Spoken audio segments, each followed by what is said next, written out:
حادثات کبھی بھی چھوٹے یا بڑے نہیں ہوتے، بلکہ وہ ہماری زندگی کو بدل کے رکھ دیتے ہیں۔ ایک ایسا ہی واقعہ کہ جس نے پوری دنیا پہ اپنی چھاپ چھوڑی، اور دور حاضر میں اس سے بڑا واقعہ انسانی آنکھ نے نہیں دیکھا۔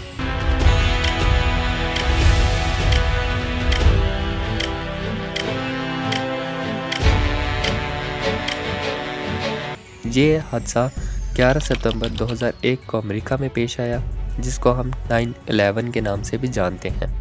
پیش آنے والا یہ واقعہ ابھی بھی دنیا پہ اپنی چھاپ چھوڑے ہوئے ہے۔ تو آخر کیا ہوا تھا اس دن، چلیے جانتے ہیں۔ مگر آگے چلنے سے پہلے اگر آپ چینل پہ نئے ہیں تو چینل کو سبسکرائب کریں، بیل آئیکن دبائیں اور ویڈیوز کو لائک کریں۔ چلیے جانتے ہیں کہ یہ دل دہلا دینے والا واقعہ کیسے پیش آیا۔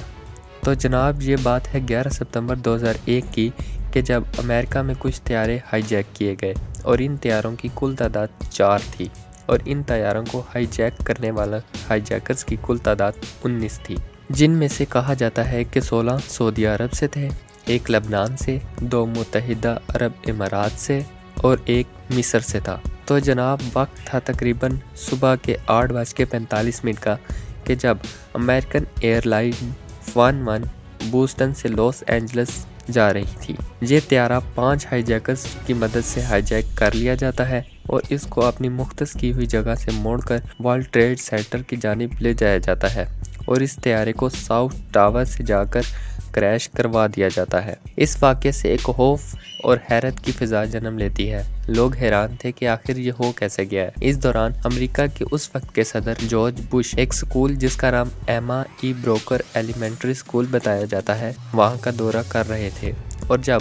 ان تک یہ خبر پہنچی تو انہوں نے کہا کہ یہ نہیں ہو سکتا، پائلٹ کو ضرور ہارٹ اٹیک ہوا ہوگا، کہ جس کی وجہ سے یہ واقعہ پیش آیا۔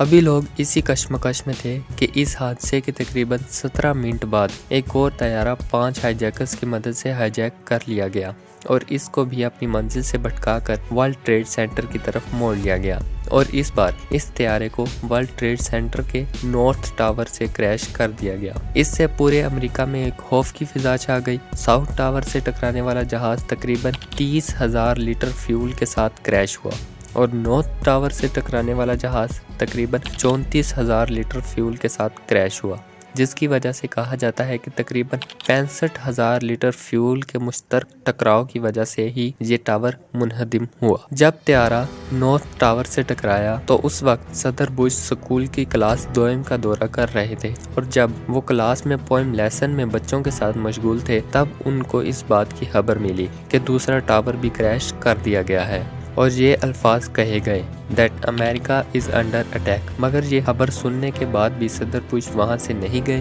بلکہ وہ اس حادثے کے تقریباً 7 منٹ بعد تک ادھر ہی رہے، اور بچوں کے ساتھ پوئم لیسن میں مصروف رہے، کہ جس پہ ان کو بعد میں بہت تنقید کا سامنا بھی کرنا پڑا۔ اس کے بعد یہ خبر پوری دنیا میں پھیل گئی، اور لوگوں کا دھیان ورلڈ ٹریڈ سینٹر کی طرف لگ گیا۔ اس کے بعد ایک اور طیارہ کہ جو واشنگٹن سے لاس اینجلس جا رہا تھا، اس کو بھی 5 ہائی جیکرز کی مدد سے ہائی جیک کر لیا گیا، اور اس کو امریکہ کے ایک اور مشہور عمارت پینٹاگون کے آفس کی پہلی منزل پر کریش کر دیا گیا۔ پینٹاگون امریکہ کی ڈیفنس ڈپارٹمنٹ کی بلڈنگ ہے۔ یہ حملہ تقریباً 34 منٹ بعد کیا گیا، کہ جب امریکہ پہلے ہی 2 حملوں کی زد میں تھا۔ اس کے بعد ایک اور طیارہ کہ جس نے نیو جرسی سے کیلیفورنیا کا سفر طے کرنا تھا، تاخیر کا شکار ہو گیا، کیونکہ اس دن نیو جرسی کا ایئرپورٹ بہت مصروف تھا، اور وہ طیارہ ابھی تک زمین پر ہی تھا کہ جب ٹاورز کے تباہ ہونے کی خبر آ گئی، اور لوگوں کو پتہ چل گیا کہ کیسے طیارے ہائی جیک ہوئے ہیں اور کیسے انہیں کریش کیا گیا ہے۔ 40 منٹ کی تاخیر کے بعد جب یہ طیارے پرواز کیے تو رستے میں اس کو بھی 4 ہائی جیکرز کی مدد سے ہائی جیک کر لیا گیا، اور مانا جاتا ہے کہ اس کو وائٹ ہاؤس یا امریکن پارلیمنٹ کی عمارت پر کریش کرنا تھا۔ مگر چونکہ لوگوں تک یہ خبر پہنچ چکی تھی کہ ورلڈ ٹریڈ سینٹرز کے ٹاورز کیسے کریش کیے گئے ہیں، تو وہ پہلے ہی جان گئے کہ اب ان کے ساتھ کیا ہونے والا ہے۔ اسی وجہ سے انہوں نے مزاحمت شروع کر دی، اور کہا جاتا ہے کہ ہائی جیکرز اور لوگوں کے درمیان لڑائی شروع ہو گئی، اور اس دوران طیارہ سنبھل نہ سکا، اور ایک جگہ کہ جس کا نام پینسلوینیا بتایا جاتا ہے، اس کے میدانوں میں جا کے کریش ہو گیا، اور یوں کئی اور لوگوں کی جان جانے سے بچ گئی۔ امریکہ نے اس کا ذمہ دار اسامہ بن لادن اور القاعدہ کو ٹھہرایا، مگر چند دن بعد اسامہ بن لادن کا بیان آتا ہے کہ میں نے یہ حملے نہیں کروائے، لیکن 2004 میں اس واقعہ کے تقریباً 3 سال بعد اسامہ بن لادن کی طرف سے ایک ٹیپ ریکارڈنگ جاری کی جاتی ہے کہ جس میں وہ ان حملوں کی ذمہ داری قبول کرتا ہے، اور اس کے پیچھے وہ کئی وجوہات بیان کرتا ہے کہ جن میں سے کچھ یہ تھی کہ امریکہ مڈل ایسٹ میں انٹرفیئر کرنے لگ رہا تھا اور اسرائیل کو سپورٹ کر رہا تھا، لبنان میں مسلمانوں کے خلاف جو کچھ ہو رہا تھا وہ اس کو بھی سپورٹ کر رہا تھا، اور رشیا میں مسلمانوں کے حملوں کو سپورٹ کر رہا تھا،